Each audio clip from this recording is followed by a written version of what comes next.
Hey, you're live. Go. Hey, and what comes next? Hey, welcome to the Chris Davis College Football Report.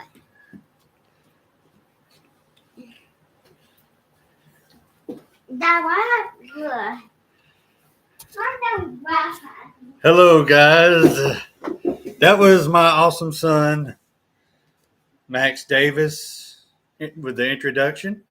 And welcome, as he was saying, to the Chris Davis College Football Report.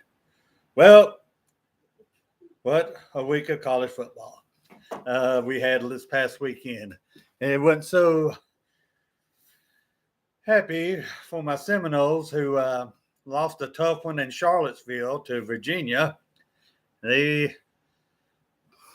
fought valiantly to the very end and lost in overtime, but got some things that need to clean up on the defensive line and the linebackers.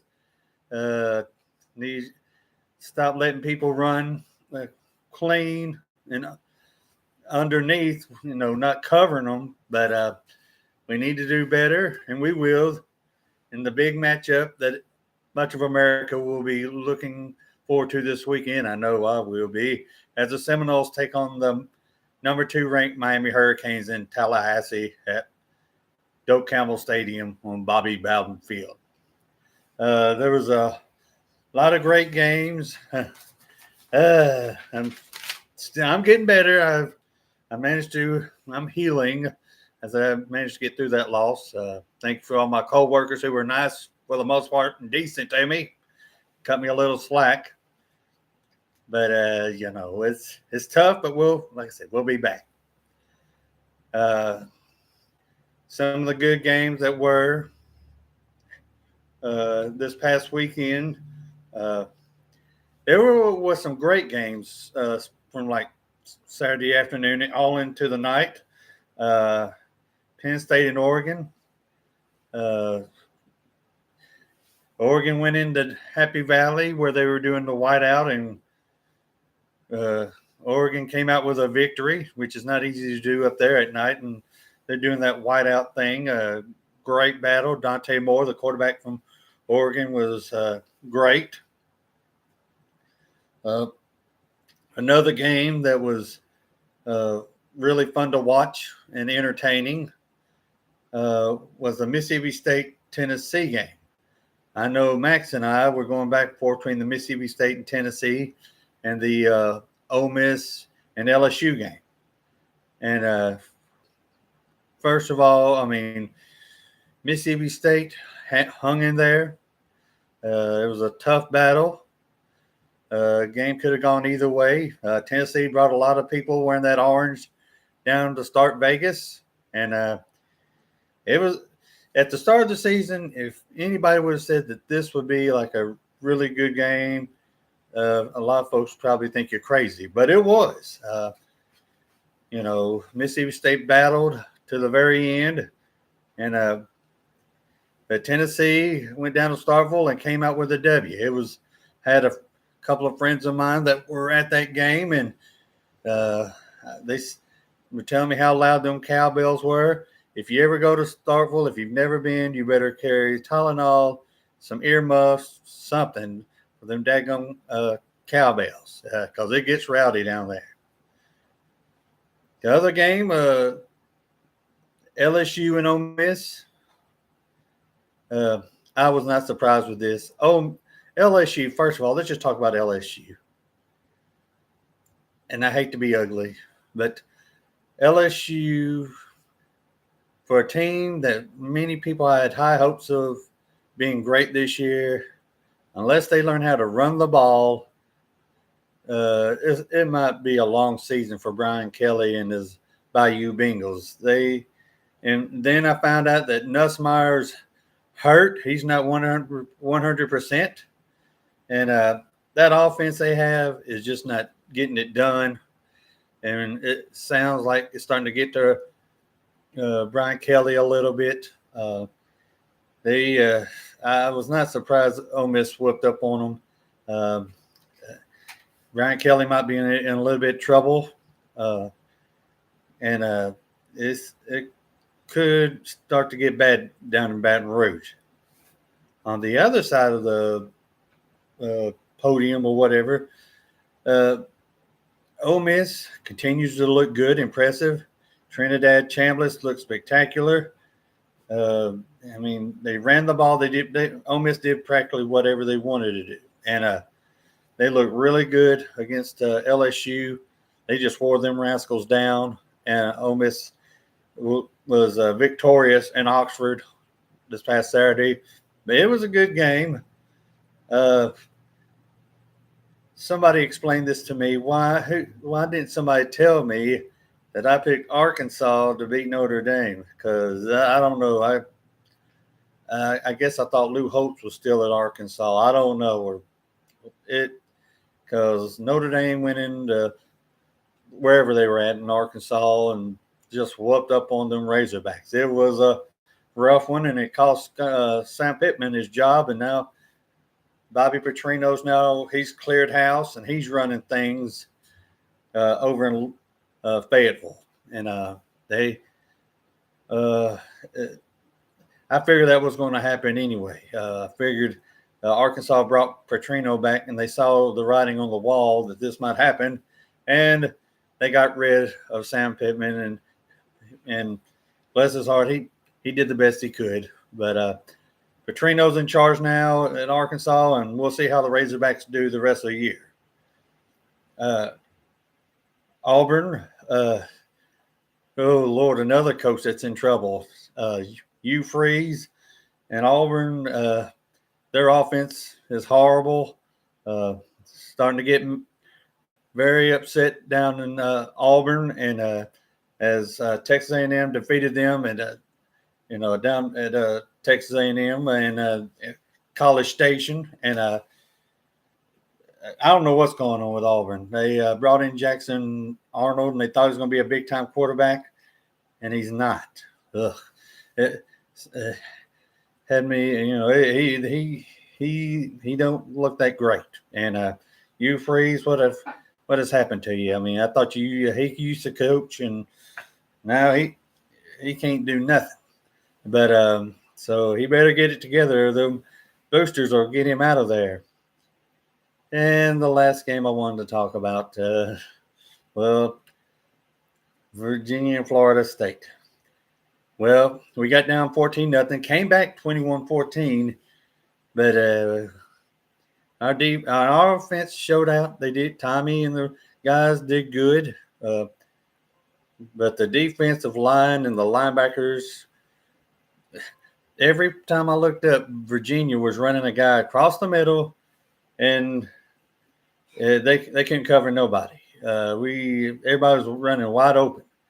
It was pitiful, and hopefully we get that corrected versus Miami. Oh yes, and another big game that was Saturday night that was really fun to watch. Alabama and Georgia. I believe this. The two best teams in the SEC are Alabama and Ole Miss. And Alabama, since they played Florida State, they've gotten better and better. And Ty Simpson looks great. The defense looks good. The wide receivers, running backs, they look more. They look good, and they're getting better. And quite impressive what they did in Athens. However, let me say this one thing: the one player that either needs to figure it out is Ryan Williams.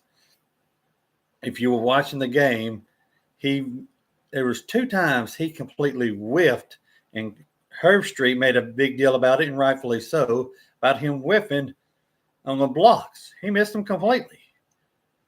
Don't be surprised at the end of the season that Ryan Williams is gone or transferred. He's talented, but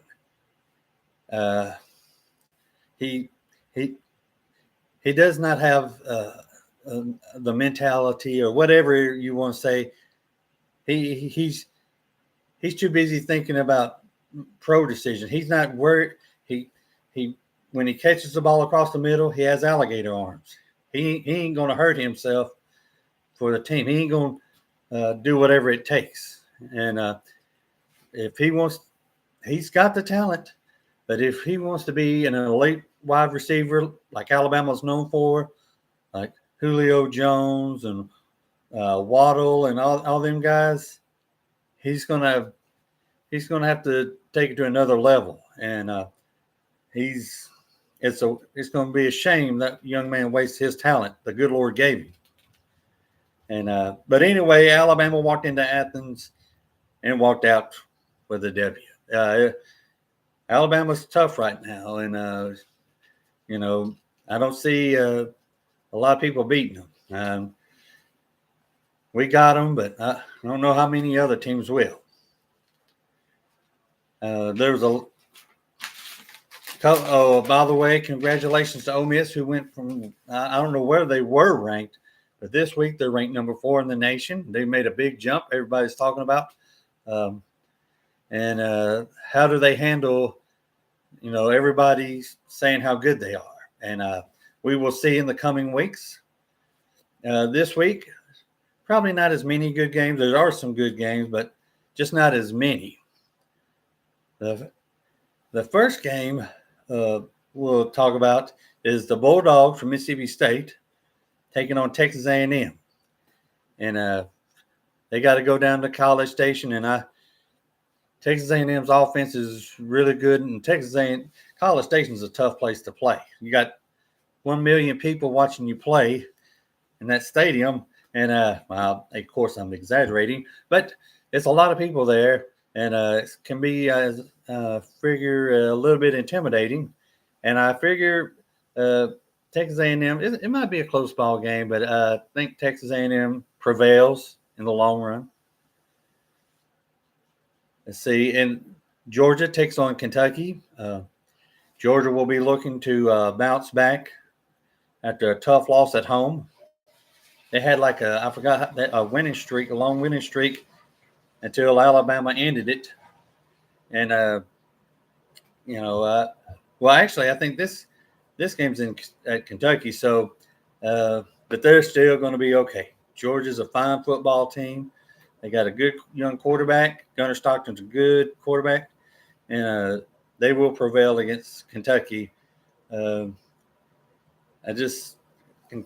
Kentucky's like they're not a great team. They're not. Well, I wouldn't even say they're a good team. They're like they're okay, but Georgia's going to be too much for them this weekend. Boise State and Notre Dame, which at the start of the season, this probably looked like a good game. I think Boise State was even ranked until they played South Florida and got whooped. But I believe they go to Notre Dame this weekend, and they might get some of the same treatment South Florida gave them. Notre Dame wins in a rout. Let's see. In the next game, I've got Texas versus Florida. The Longhorns travel down to Gainesville.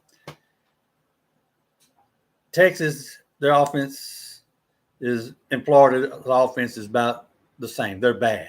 I think Florida might have a better quarterback. I'm not still not sold on Arch Manning. He hasn't given me any reason to be sold on him. But at the same time, though, DJ Lagway has to play better than he's been playing. And Arch Manning, bless his heart, he just I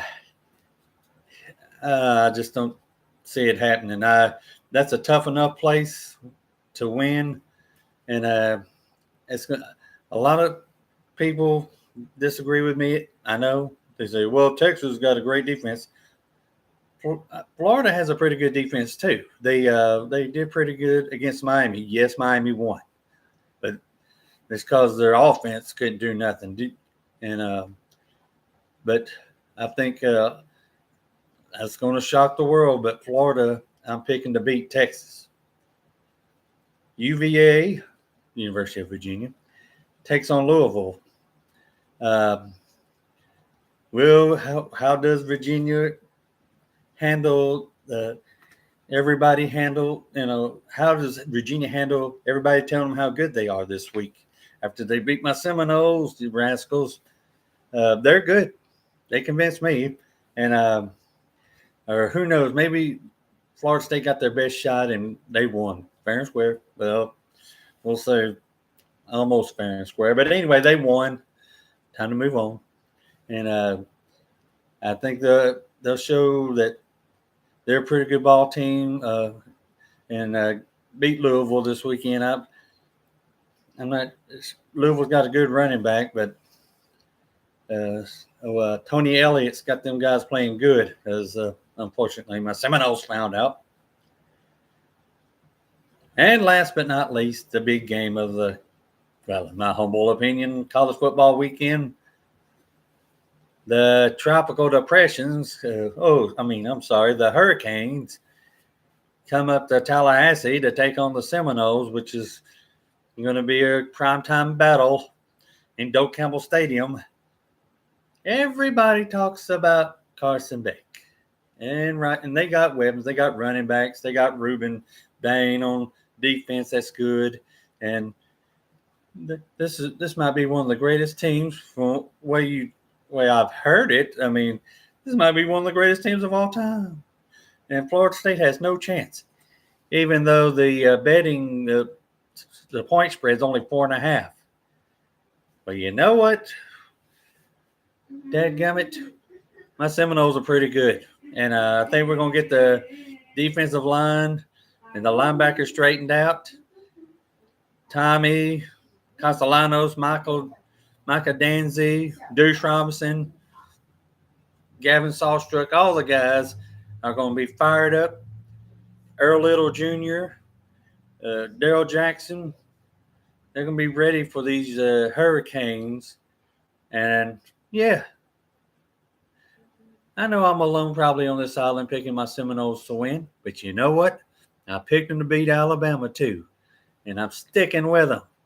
So, yes, Florida State upsets Miami and starts to send them into a tailspin, and the Seminoles right the ship. Well, folks, there you have it. I hope you enjoyed the little show. Make sure to like, subscribe, share, comment, whatever. I sure would appreciate it. And thank you for watching. Hope you have a great weekend. If you're going to a game, have a great time. And as usual, go Noles.